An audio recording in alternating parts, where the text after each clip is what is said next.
It's been a little while now since I've brought you news on the Vancouver School Board, the firing of the entire slate of elected trustees, and the subsequent news surrounding the bullying of school board staff by some of those now dismissed trustees.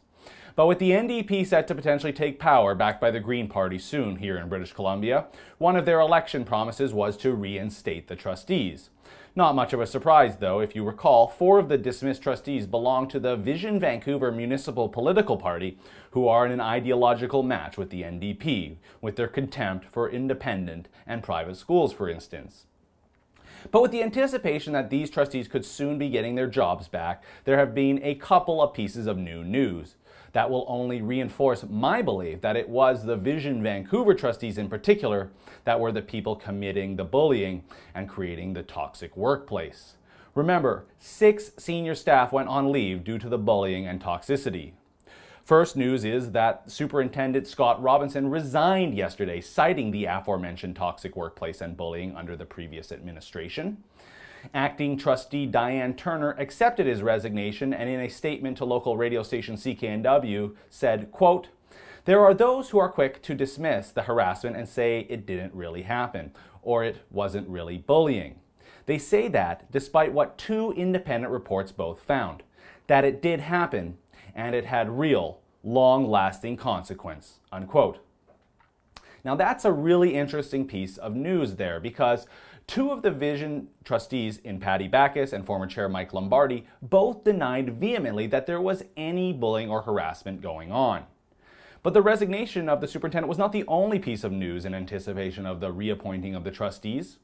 Yesterday, Diane Turner also told reporters that the staff working at the Vancouver School Board are fearing the return of the trustees.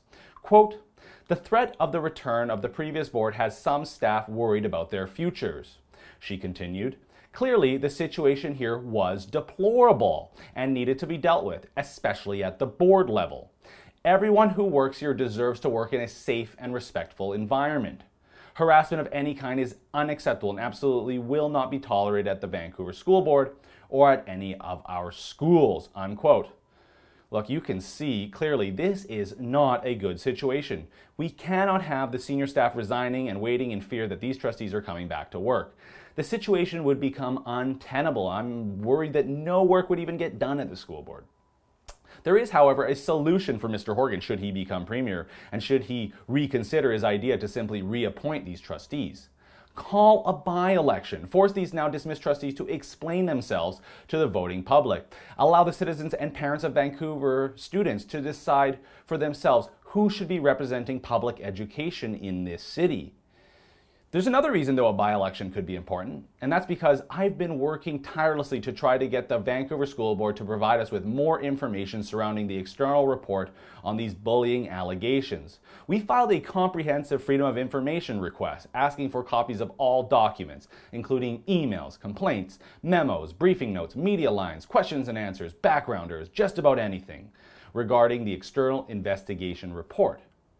But there have been delays, and then they tried to throw up a roadblock asking for a hefty fee, which we did decide to pay. So if that FOI contains what I think it contains, which will clearly show which trustees were suspected of committing the alleged harassment and bullying, then that needs to become public before any reappointments or any by-election. For the Rebel.media, I'm Christopher Wilson. If you love our Canadian conservative stories that you only find here on The Rebel, well, make sure you click subscribe on the Rebel Canada YouTube page, where you'll see exclusively Canadian stories.